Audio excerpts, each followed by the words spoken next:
Gun park నుంచి అసెంబ్లీకి ర్యాలీగా బయలుదేరిన బీఆర్ఎస్ నేతలను పోలీసులు అడ్డుకోవడంతో పరిస్థితి ఉద్రిక్తంగా మారింది.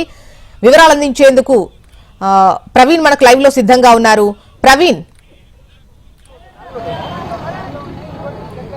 ఏం చూసినా గన్ పార్క్ నుంచి బీఆర్ఎస్ పార్టీ ఎమ్మెల్యేలు ఎమ్మెల్సీలు కూడా ఆ శాసనసభకు బయలుదేరే సమయంలో మాత్రం వారు ఆదాని అదేవిధంగా రేవంత్ రెడ్డి 100 కోట్ల ఒప్పందానికి సంబంధించిన టీషర్ట్లు కూడా ధరించడంతో శాసనసభ ఆవరణలోకి ఇప్పటివరకే బీఆర్ఎస్ సంబంధించిన ఎమ్మెల్యేలు మాత్రం అలో చేయట్లేదు. ప్రజెంట్ మనం చూడొచ్చు కొంతవరకు గందరగోళ వాతావరణం అయితే నెలకొందని చెప్పుకోవచ్చు. ఎట్టి పరిస్థితుల్లో మాత్రం ఆ టీషర్ట్లతో మేము లోపలికి అలో చేయమని చెప్పేసి కూడా ఇప్పటివరకే ఆ పోలీసులు చెప్తున్నారు. పోలీసులు మాత్రం ఎమ్మెల్యేని అదేవిధంగా ఎమ్మెల్సీని అరెస్ట్ చేయడానికి ఇప్పటివరకే వెహికల్స్ మాత్రం సిద్ధం చేసిన సిచ్యువేషన్ అయితే కనిపిస్తుందని చెప్పుకోవచ్చు. ప్రజెంట్ మనం చూడొచ్చు అసెంబ్లీకి సంబంధించినంత వరకు మాత్రం అసెంబ్లీ ఆ గేటు ముందు ఒక పక్క బీఆర్ఎస్ సంబంధించిన ఆ ఎమ్మెల్యేలు ఎమ్మెల్సీలు అందరూ కూడా ఇక్కడ ఉన్న సిచ్యువేషన్ కనిపిస్తుంది. ప్రజెంట్ మనం చూడొచ్చు బీఆర్ఎస్ సంబంధించిన ఆ ఎమ్మెల్యేలు కూడా అరెస్ట్ చేస్తున్నారు. అరెస్ట్ చేసి మాత్రం వాళ్ళని పోలీస్ స్టేషన్ కూడా తరలిస్తున్న ఆ సిచ్యువేషన్ అయితే కనిపిస్తుందని చెప్పుకోవచ్చు. ఒక పక్క గందరగోళ ఆ వాతావరణం అయితే సిచ్యువేషన్ కనిపిస్తుంది. ఒక పక్క ఆ ఏదైతే పార్లమెంట్ లో మాత్రం కాంగ్రెస్ పార్టీకి సంబంధించిన అగ్నేతలు టీషర్ట్లు వేసుకొని వెళ్ళొచ్చు, కానీ ఇక్కడ మాత్రం వెళ్తే ఏమవుతుంది అనే దానిపైన కూడా ఇప్పటివరకే ఆ ప్రశ్నిస్తున్న సిచ్యువేషన్ అయితే కనిపిస్తుంది. ప్రజెంట్ మనం చూడొచ్చు బీఆర్ఎస్ సంబంధించిన ఎమ్మెల్యేలతో పాటు అదేవిధంగా ఆ కేటీఆర్ కూడా అరెస్ట్ చేస్తున్న ఆ సిచ్యువేషన్ అయితే కనిపిస్తుంది. మాట్లాడడానికి మాత్రం బీఆర్ఎస్ సంబంధించిన బీఆర్ఎస్ సంబంధించిన ఎమ్మెల్యేలందరూ కూడా ఒక పక్క అరెస్ట్ చేయడానికి సిద్ధం చేస్తున్నారు. ప్రజెంట్ ఒక పక్క కొంతవరకు మాత్రం ఉద్రిక్త వాతావరణం నెలకొందని చెప్పుకోవచ్చు. ఎందుకంటే ఆ ఎమ్మెల్యే అరెస్ట్ చేసేందుకు కూడా ఇప్పటివరకే ఒక పక్క కీలకం లేదు. వీళ్ళందరూ కూడా అరెస్ట్ చేయడానికి ఒక పక్క సిద్ధం చేస్తున్నారు. కాబట్టి వీరిని ఎక్కడికి తరలిస్తారు అనే దానిపై కూడా ఒక క్లారిటీ అయితే రావాల్సింది. ఆధారికి సంబంధించిన ఆ విషయంలో మాత్రం పూర్తి స్థాయిలో ఆ మొదటి నుంచి చెప్తున్న ప్రకారం మాత్రం బీఆర్ఎస్ సంబంధించినంత వరకు మాత్రం ఏదైతే ఒక వర్షన్ వినిపిస్తున్నారో ఆ వర్షన్ ప్రకారం మాత్రం ఒక పక్క ఆ బీఆర్ఎస్ నేతలు ఎవరైతే ఉన్నారో వారందరూ కూడా ఆ మొదటి నుంచి నిరసన తెలుపుతామని చెప్తారు. కాబట్టి అందులో ఇక్కడ నినాదాలు చేస్తున్న సిచ్యువేషన్ అయితే మనం చూస్తున్న పరిస్థితి అయితే నెలకొంది. ఇప్పటివరకే ఆ బీఆర్ఎస్ సంబంధించిన ఎమ్మెల్యేని ఒక్కొక్కరిని అరెస్ట్ చేస్తున్న పరిస్థితి అయితే ఇక్కడ నెలకొంది. కాబట్టి అందరినీ కూడా ఇక్కడ నుంచి అరెస్ట్ చేసే అయితే ఇప్పటివరకే తెలుస్తుంది. దీనితో పాటు బీఆర్ఎస్ సంబంధించినంత వరకు కొంతమంది మాట్లాడే ప్రయత్నం చేద్దాము. కేటీఆర్ ఇప్పటివరకే పోలీసులతో కూడా వావాదానికి తిరుగుతున్నారు. ఎందుకు అరెస్ట్ చేస్తారు అనే దానిపైన కూడా పోలీసులు కూడా ప్రశ్నిస్తున్నారు. ఏదైతే ఆ నిరసన తెలపడం అదేవిధంగా ప్రజల పక్షాన ఆ ప్రభుత్వాన్ని కూడా ప్రశ్నించాలి. కాబట్టి అందులో భాగంగానే మేము ఇక్కడ ప్రశ్నించడానికి ఉన్నాము. అదేవిధంగా ఆదాని అదేవిధంగా రేవంత్ రెడ్డికి సంబంధించిన కుంభకోణానికి సంబంధించిన మాత్రం ఏదైతే 100 కోట్ల ఒప్పందం జరిగిందో ఆ ఒప్పందాన్ని మాత్రం ఇప్పటివరకు వెనక్కి తీసుకోవాలని చెప్పి చెప్తున్నారు. ఒక పక్క పోలీసులతో వావాదం కూడా కొనసాగుతున్న సిచ్యువేషన్ అయితే కనిపిస్తుందని చెప్పుకోవచ్చు. ఒక పక్క పోలీసుల ఆ తోపులాట మధ్య మాత్రం ఇప్పటివరకు బీఆర్ఎస్ సంబంధించిన నేతలందరూ కూడా అరెస్ట్ చేయడానికి మాత్రం సిద్ధమవుతున్న ఆ సిచ్యువేషన్ కనిపిస్తుంది. బీఆర్ఎస్ ఎమ్మెల్యేలు మాత్రం నిరసన చేపడుతున్నారు. ఆ ఎట్టి పరిస్థితుల్లో మాత్రం శాసనసభ అదేవిధంగా శాసన మండలిలోకి కూడా అలో చేయాలని చెప్పేసి కూడా వాళ్ళందరూ కూడా ఇప్పటివరకే ఆ నినాదాలు చేస్తున్నారు. దాంతో ఆదాని హాయ్ అదేవిధంగా రేవంత్ రెడ్డి బాయ్ బాయ్ అనే నినాదాలు కూడా ఇప్పటివరకే చేస్తున్నారు. ఈ నినాదాలు కూడా ప్రధానమంత్రి మనం చూడొచ్చు. రాష్ట్రంలో మొత్తం ఇప్పటివరకే ఏదైతే పరిస్థితులు నెలకొన్నా పరిస్థితులన్నిటి కూడా ప్రశ్నించడానికి మేమందరం కూడా సిద్ధమవుతున్న సమయంలో మాత్రమే ప్రభుత్వం మాత్రం అరెస్ట్ చేయడానికి సిద్ధమవుతుందని చెప్పేసి కూడా చెప్తున్న సిచ్యువేషన్ అయితే కనిపిస్తుంది. ఇదే సమయంలో మాత్రం బీఆర్ఎస్ సంబంధించిన ఎమ్మెల్యేలని ఎమ్మెల్సీలని అందరూ కూడా అరెస్ట్ చేయాలని చెప్పేసి కూడా ఇప్పటివరకు పోలీసులు భావిస్తున్న సిచ్యువేషన్ కాబట్టి దీంతో పాటుగా ఏదైతే ఎమ్మెల్యేలకు సంబంధించినందుకు మాత్రం ఆ ఎమ్మెల్యేలు అదేవిధంగా ఎమ్మెల్సీలందరికీ మాత్రం ఇక్కడ ఆ నినాదాలు చేస్తున్న ఆ సిచ్యువేషన్ అయితే ఇప్పుడు ప్రజెంట్ మనం అసెంబ్లీ ముందు చూడొచ్చు. ఒక పక్క ఆ ఉదయం నుంచి కూడా ఎమ్మెల్యేలు చెప్తున్న ప్రకారం మాత్రం ఆదాని అదేవిధంగా ఆ రేవంత్ రెడ్డి 100 కోట్లకు సంబంధించిన మాత్రం ఏదైతే ఇచ్చారో ఆ 100 కోట్ల విషయంలో కావచ్చు అదేవిధంగా అది దాంతో పాటుగా ఆ రేవంత్ రెడ్డికి ఉన్న ఒప్పందం ఏంటనే దానిపైన కూడా ఇప్పటివరకు అందరూ చెప్తున్న ఆ సిచ్యువేషన్ అయితే కనిపిస్తుంది.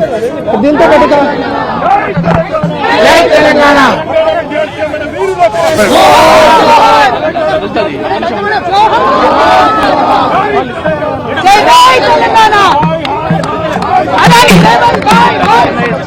ఆ ఎమ్మెల్యేలందరూ కూడా ఇప్పటివరకు ఇక్కడ నినాదాలు కూడా చేస్తున్నారు. ఎమ్మెల్యేలందరూ కూడా లోపలికి చుచ్చుకునే ప్రయత్నం చేస్తున్న ఆ సిచ్యువేషన్ కనిపిస్తుంది. ఎట్టి పరిస్థితుల్లో మాత్రం మేము శాసనసభకు వెళ్లి తీరుతామని చెప్పేసి కూడా ఇప్పటివరకు ఆ బీఆర్ఎస్ ఎమ్మెల్యేలు అదేవిధంగా ఎమ్మెల్సీలు అందరూ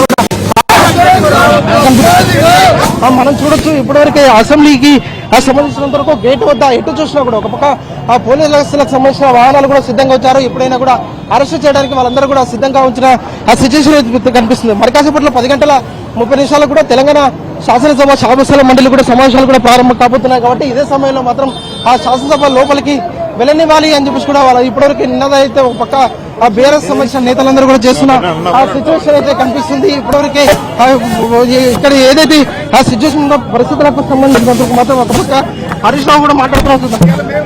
లోపలికి వస్తే రేవంత్ రెడ్డికి ఎందుకు అంత భయం అని అంటా ఉన్నా అంటే మీరు గతంలో చేసుకున్న 12,000 కోట్ల చీకటి ఒప్పందాలు బయటకు వస్తాయేనా? ఢిల్లీ కాంగ్రెస్ మిమ్మల్ని ప్రశ్నిస్తుందని భయం అవుతుందా? ఢిల్లీ కాంగ్రెస్ ముందు మీరు ఎక్స్పోజ్ అవుతున్నారని భయపడుతున్నారా? మరి రాహుల్ గాంధీ మీ నాయకుడే అదానీ బీజేపీ ఒకటని, అదానీ దొంగని, అదానీ తప్పులు చేసిండని, అదానీ గురించి రాహుల్ గాంధీ తిడతాడు. నువ్వేమో చీకట్లో ఒప్పందాలు చేసుకుంటావు, అలాయ్ బలాయి చేసుకుంటావు, మా అదానీతోని 1,000 కోట్ల రూపాయలు అగ్రిమెంట్ చేస్తున్నావు. ఇది ఎక్కడి న్యాయమో అని నేను ఈ రోజు రేవంత్ రెడ్డిని అడుగుతా ఉన్నా. అయినా మొదటి రోజు శాసనసభ సమావేశాల్లో గతంలో అనేక మంది శాసనసభ్యులు, విపక్షాలు, ప్రతిపక్షాలు అంబేద్కర్ నుంచి రైతుల పక్షాన గడ్డి పట్టుకొని పోయిన సందర్భాలు ఉన్నాయి, కండిళ్లు పట్టుకొని పోయిన సందర్భాలు ఉన్నాయి. నిరసన రూపాల్లో ప్రభుత్వంని తట్టి లేపడానికి, ప్రభుత్వం మీద ఒత్తిడి పెంచడానికి, ప్రభుత్వ తప్పిదాలు ఎత్తి చూపడానికి ప్రతిపక్షాలు వివిధ రూపాల్లో ప్రయత్నం చేస్తాయి. మరి మమ్మల్ని ఎందుకు నొప్పుతా ఉన్నారు అంటే మీ దగ్గర సమాధానం లేదు. మీ అక్రమ సంబంధాలు బయటపడతాయి, మీ చీకటి ఒప్పందాలు బయటపడతాయని భయంతో ఇవాళ మమ్మల్ని సభలో రాకుండా ఆపుతా ఉన్నారు. ఇది చాలా దుర్మార్గమైనటువంటిది. ఈ రోజు శాసనసభ ఏకపక్షంగా జరిపే ప్రయత్నం చేస్తున్నారు. అదానీ కాంగ్రెస్ ల మధ్య చీకటి ఒప్పందం ఉన్నదా లేదా? లేకపోతే ఎందుకు భయపడుతున్నారు? అదానీతో మీకు చీకటి ఒప్పందాలు లేకపోతే, టేబుల్ కింద ఒప్పందాలు లేకపోతే మమ్మల్ని ఎందుకు ఆపుతున్నావు రేవంత్ రెడ్డి అని అడుగుతా ఉన్నా. నీ రాహుల్ గాంధీ నిన్నగాక మొన్న పార్లమెంట్ లో టీ షర్ట్ వేసుకొని అదానీ మోడీ బాయ్ బాయ్ అని, అదానీ బీజేపీ బాయ్ బాయ్ అని రాహుల్ ప్రియాంకలకు ఇబ్బంది లేనప్పుడు మాకెందుకు ఇబ్బంది? ఎందుకంటే నువ్వు తప్పు చేసినావు, నువ్వు చీకటి ఒప్పందాలు చేసినావు, నీ అక్రమ సంబంధాలు బయటపట్టే భయం పట్టుకొని రేవంత్ రెడ్డి ఇలా మా గొంతు నొక్కి శాసనసభలోకి పోకుండా బీఆర్ఎస్ శాసనసభ్యులను అరెస్ట్ చేయడాన్ని తీవ్రంగా ఖండిస్తా ఉన్నాం. సభలో వెళ్లి మాట్లాడడానికే కదా మేము వెళ్తున్నది. సభలో మేము ఈ యొక్క విషయాలను ఎక్స్పోజ్ చేసి ఇక్కడి నుంచి యావత్ దేశానికి కాంగ్రెస్ డబుల్ స్టాండర్డ్స్ ని ఎక్స్పోజ్ చేయాలని. గల్లీ కాంగ్రెస్ ఒక తీరు, ఢిల్లీ కాంగ్రెస్ ఒక తీరు.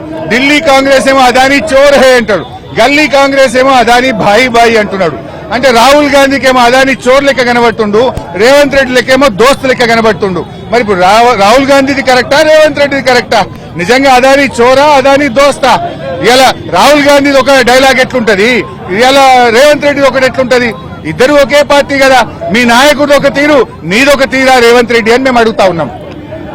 ఇది అరెస్టులకు సంబంధించిన మాత్రం ఒక పక్క ఆదాయాన్ని కావచ్చు, అదేవిధంగా రేవంత్ రెడ్డికి సంబంధించిన తీరు ఎలా ఉంటుంది, గతంలో ఏ విధంగా ఉంటుందనే దానిపైన కూడా ప్రజెంట్ మనం చూడొచ్చు. వెహికల్ ఆ ఎమ్మెల్యేలతో కూడా ఒక పక్క ఎమ్మెల్యేలతో కూడా ఏదైతే ఆ పోలీసులు లోపలికి పంపిస్తున్నారో ఆ సమయంలో మాత్రం ఆ గొడవ జరుగుతున్న సిచ్యువేషన్ అయితే కనిపిస్తుంది. ప్రజెంట్ మనం చూడొచ్చు ప్రతి ఒక్కరు కూడా ఆ టీషర్ట్ వేసుకొని మాత్రం ఇక్కడికైతే వచ్చిన సిచ్యువేషన్ అయితే టీషర్ట్లు వేసుకొని కూడా వాళ్ళందరికీ లోపలికి వెళ్తున్నారు. దీనికి సంబంధించిన ఇది ఇప్పుడైతే ప్రజెంట్ ఇక్కడ సిచ్యువేషన్ కనిపిస్తుంది. ఒక పక్క ఏదైతే కాంగ్రెస్ కు సంబంధించిన ప్రతి అంశంలో కూడా ఏదైతే కాంగ్రెస్ పార్టీ అనుసరిస్తున్న విధానాలు కావచ్చు, కాంగ్రెస్ పార్టీకి సంబంధించిన ప్రతి అంశాలు ప్రతి విషయంలో కూడా ఏదైతే మొదటి నుంచి కూడా ప్రస్తుతం ప్రజల పక్షాన బీఆర్ఎస్ పార్టీ ఉంటుందని సంబంధించిన ఆ ఎమ్మెల్యేలందరూ కూడా అరెస్ట్ ఆ ఎమ్మెల్యేలందరూ కూడా బయటికి వెళ్లే ప్రయత్నం చేస్తున్నారు. వాళ్ళందరూ కూడా ఇప్పటివరకు ఆ అరెస్ట్ చేస్తున్న సిచ్యువేషన్ అయితే కనిపిస్తుంది. ఎమ్మెల్యేలు కూడా ఎక్కడికి కూడా వెళ్లకుండా ఒక పక్క పోలీసులు కూడా అడ్డుకున్న సిచ్యువేషన్ అయితే కనిపిస్తుంది.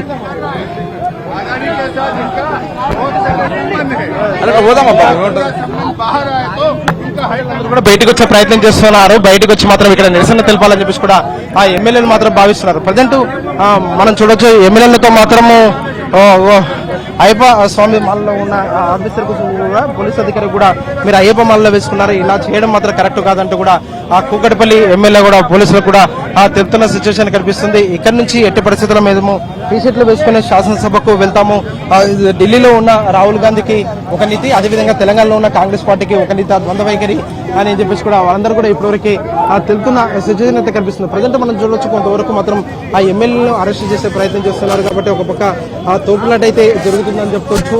ఆ ఎమ్మెల్యేలందరూ మాత్రం గేటు వద్దనే కొంతమంది ఉన్నారు. కొంతమందిని మాత్రం ఇప్పటివరకు ఎమ్మెల్యేలు కూడా ఎక్కించి వాహనాల్లో కూడా ఎక్కించిన ఆ సిచ్యువేషన్ అయితే కనిపిస్తుంది. శాసనసభ మాత్రం ఓన్లీ ఏకపక్షంగా నడుపుకోవాలని చెప్పేసి కూడా ఇప్పటివరకే కాంగ్రెస్ పార్టీ చూస్తుంది కాబట్టి కాంగ్రెస్ పార్టీ మాత్రం తన ఆ ద్వంద్వ వైఖరి మాత్రం బయటపడుతుందంటూ కూడా ఇప్పటివరకే మాజీ మంత్రి హరీష్ రావు మాత్రం తెలిపిన సిచ్యువేషన్ అయితే కనిపిస్తుంది. ప్రవీణ్, అక్కడ ఉన్నటువంటి పరిస్థితి చూస్తే ఎట్టి పరిస్థితుల్లోనూ లోపలికైతే ఎలవ్ చేసే సిచ్యువేషన్ ఉన్నట్టు అనిపించట్లేదు మీరు చూపిస్తున్నటువంటి విజువల్ని బట్టి. అయితే ఏంటి, అరెస్ట్ చేస్తున్నారా లేదంటే ఏంటి నెక్స్ట్ స్టెప్ ఏముండబోతుంది? ఒకవైపు అరెస్ట్ చేస్తున్నట్టు కనిపిస్తోంది, ఒకవైపు లోపలికి ఎలో చేయనట్టు అనిపిస్తోంది. కొంతమంది బయటకు వచ్చేస్తున్నారు, బయటకు వచ్చి నిరసన తెలుపుతామంటున్నారు. ఏం జరుగుతోంది అసలు అక్కడ?